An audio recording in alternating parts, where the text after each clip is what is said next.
Bristling with battle-ready troops, farmers' fields north of Gaza churn with the controlled fury of a nation readying for an incursion to strike Hamas.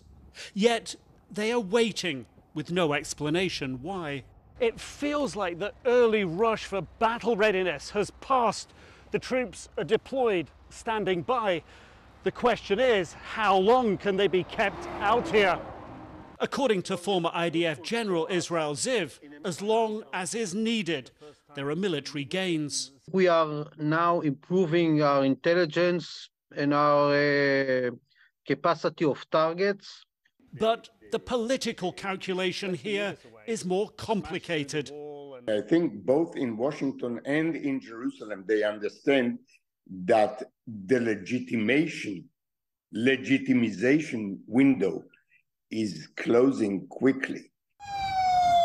Civilian losses in Gaza are growing, more than a third of them children, according to Palestinian health officials.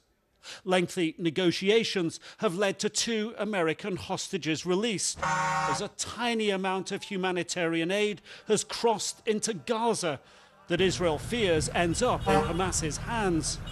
Prime Minister Benjamin Netanyahu's calculus of when to send in ground troops has never been so fraught, under pressure from the White House for more hostage releases. Netanyahu is in real problem. He cannot say no to Biden, but he cannot say yes to the humanitarian aid that drifts into northern Gaza. But he is also under pressure at home too.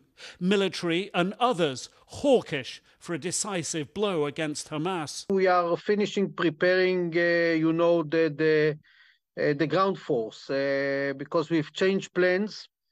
We are going to for heavy maneuvering. Netanyahu's dilemma compounded by his dependence on American weapons.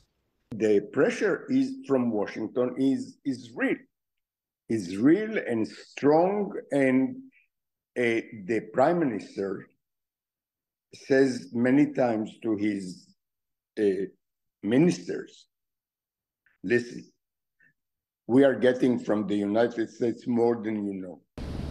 Where less than a week ago these fields were teeming with tanks, troops making last-minute repairs. Today, there are just tracks in the sand.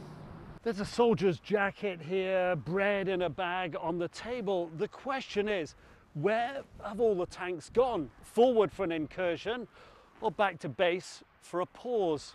Close to the front line in Gaza these days, more questions than answers. An incursion still highly probable, but when? Nick Robertson, CNN, Sderot, Israel.